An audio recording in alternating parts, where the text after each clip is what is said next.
Hello everyone, welcome back to my channel English by Chhavi sir channel पर आप सभी viewers का स्वागत है। दोस्तों, आज के वीडियो में हम लोग डिस्कस करेंगे खुशवंत सिंह के एक खूबसूरत नॉवेल को, यानी ट्रेन टू पाकिस्तान की समरी को। इसके पहले मैं खुशवंत सिंह की बायोग्राफी को डिस्कस कर चुका हूँ। यदि आपने बायोग्राफी ऑफ खुशवंत सिंह न देखी हो तो आप BA 6 सेमेस्टर नाम से बनी हुई प्लेलिस्ट में जाकर देख सकते हैं। दोस्तों, ट्रेन टू पाकिस्तान खुशवंत सिंह जी का एक नॉवेल हिस्टोरिकल फिक्शन है। यह कहानी तब की है जब 1947 में इंडिया और पाकिस्तान का पार्टीशन हुआ था। दोस्तों, कहानी स्टार्ट करें। आइए एक नज़र कैरेक्टर्स पर डाल लेते हैं ताकि स्टोरी हमारे लिए आसान हो जाए। और पहला जो करेक्टर है वो है जगत सिंह यानी जग्गा का। Hero of the novel Jagat Singh यानी जग्गा इस नॉवेल का हीरो है, यानी मेन प्रोटागोनिस्ट है। He loves a Muslim girl नूरन।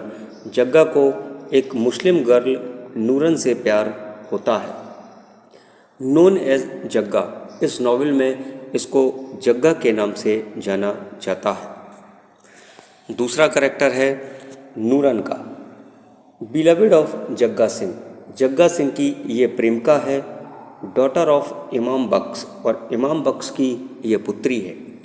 Lived in the village मनो माजरा, ये लोग मनो माजरा गांव में रहा करते थे। तीसरा करेक्टर देखते हैं, इकबाल सिंह का है। ही अरेस्टेड फॉर द क्राइम, इसे एक क्राइम के लिए गिरफ्तार कर लिया जाता है। That he did not commit, और इस क्राइम को इसने किया ही नहीं था। मतलब इकबाल सिंह को ऐसे क्राइम के लिए अरेस्ट कर लिया जाता है जो क्राइम इकबाल सिंह ने किया ही नहीं था। चौथा करेक्टर देखते हैं, हुकुम सिंह का है।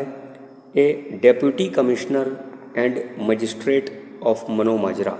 मनो माजरा गाँव का यह मजिस्ट्रेट है और डेप्यूटी कमिश्नर भी है। एक करप्ट पुलिस ऑफिसर, हुकुमचंद इस नॉवेल में एक करप्ट पुलिस ऑफिसर है। पांचवा करेक्टर है हसीना का।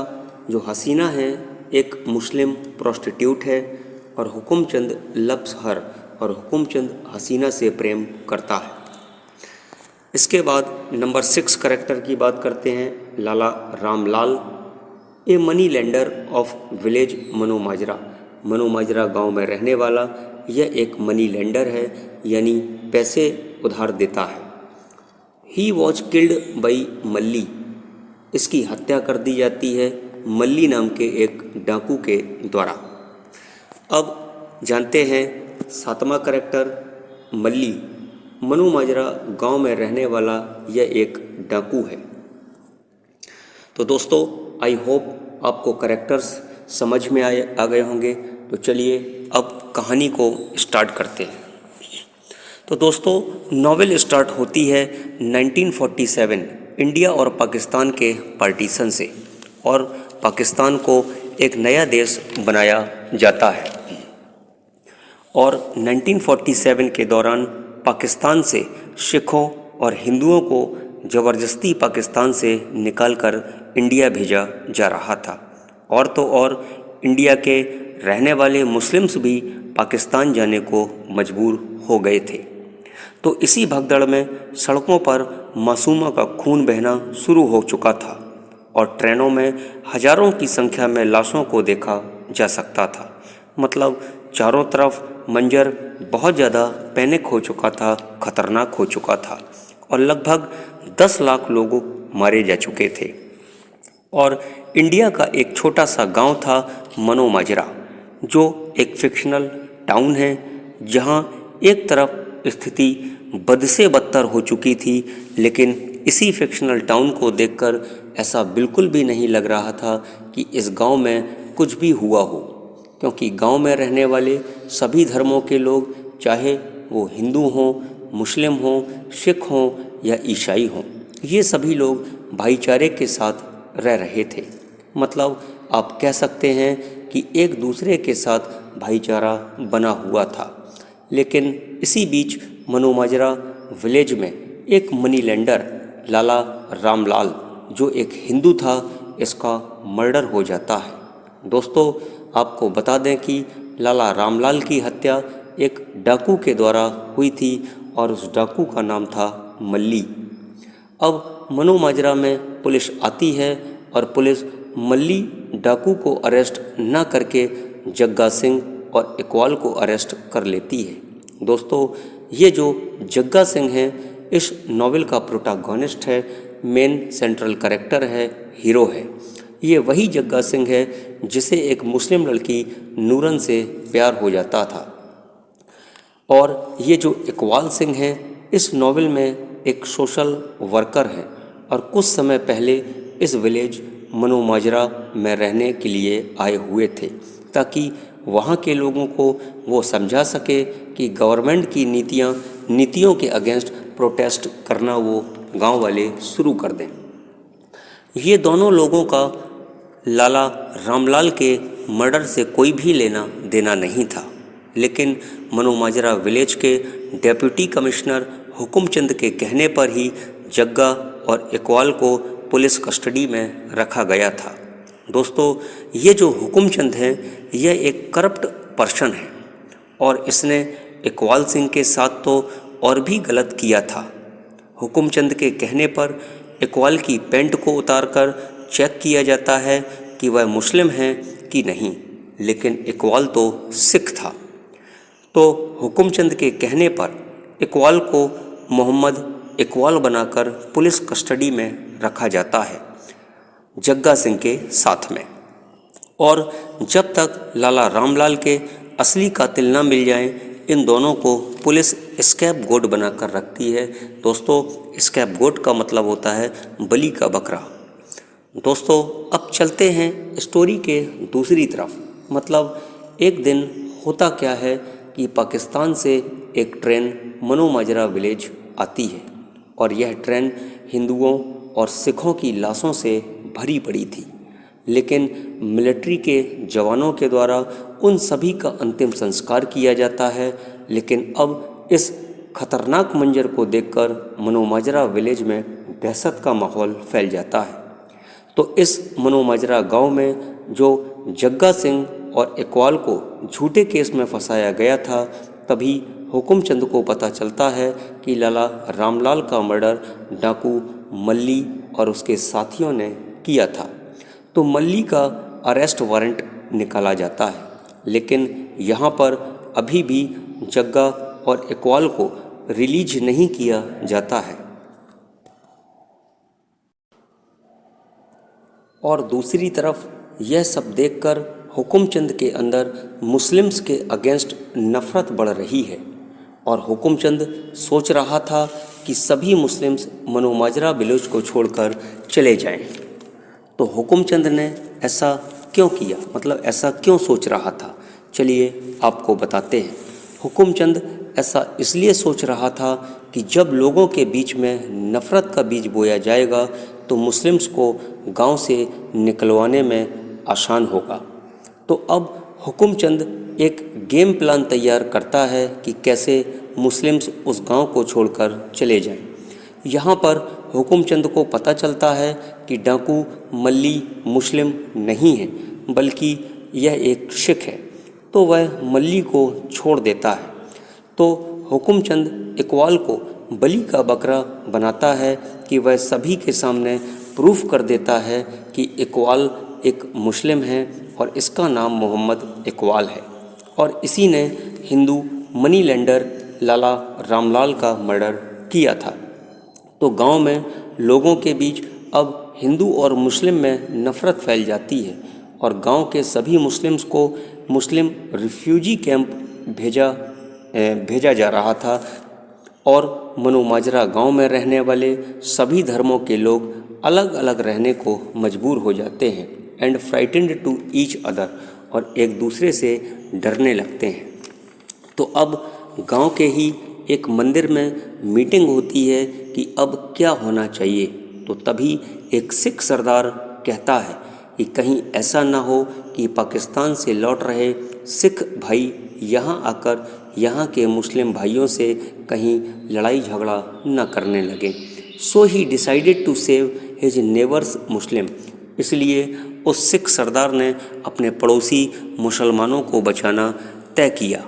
तो मीटिंग में यह हल निकलता है कि इस दहशत भरे माहौल को देखकर अभी हाल फिलहाल मुस्लिम भाइयों को मुस्लिम रिफ्यूजी कैंप में ही रहना पड़ेगा ताकि उन्हें कोई नुकसान ना पहुँचे। तो मनो माजरा गांव में रहने वाला इमाम बख्श नूरन से अब इस गांव को छोड़कर जाने की बात कहता है। नूरन तो जग्गा से प्रेम करती थी और जग्गा इस समय जेल में था। तो अब आगे स्टोरी में होता क्या है कि सभी मुस्लिम भाइयों को रिफ्यूजी कैंप भेजा जाने लगा और वहाँ से इनको पाकिस्तान भेज दिया जाएगा। तो ये लोग अपने साथ थोड़ा बहुत सामान जो आसानी से ले जा सकते थे अपने साथ लेकर रिफ्यूजी कैंप आ गए। और यहाँ पर अब खुशवंत सिंह ने सतलज रिवर को मेंशन किया। इसी दिन ऐसा लग रहा था कि ये जो सतलज नदी है इसमें बाढ़ आ जाएगी और अब पाकिस्तान से एक ट्रेन आती है और सतलज रिवर का पानी लाल हो जाता है, यानी लोगों को मारकर सतलज रिवर में फेंक दिया गया था। टू सी दिस इवेंट, इस घटना को देखकर ऑल द पीपल ऑफ मनो माजरा वर इन पैनिक। जितने भी मनो माजरा गाँव में लोग रहा करते थे वो अब पैनिक में आ चुके थे, दहशत में आ चुके थे। तभी वहाँ पर कुछ लोग आकर कहते हैं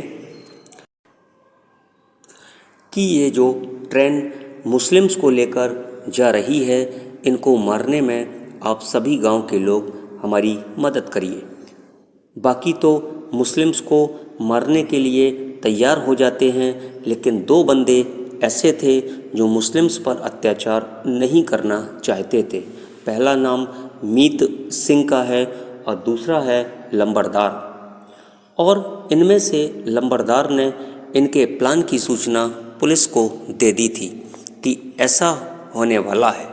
तो हुकुमचंद अपनी पुलिस से कहता है कि जो हो रहा है उसको चुपचाप होने दो, पुलिस का नाम नहीं आना चाहिए। मतलब यदि सिख मुस्लिम्स को मारना चाहते हैं तो उन्हें मारने दो। लेकिन हुकुमचंद को बताया जाता है कि उसी ट्रेन में हसीना भी थी। दोस्तों, ये जो हसीना है एक प्रोस्टिट्यूट थी और हुकुमचंद हसीना को प्यार किया करता था। टू हियर दिस, अब इस बात को सुनकर Hukumchand is in trouble, Hukumchand परेशानी में आ जाता है। And he can not see that Hasina is in trouble, और वो नहीं चाहता है कि उसकी जो लवर है हसीना वो भी मुसीबत में पड़े।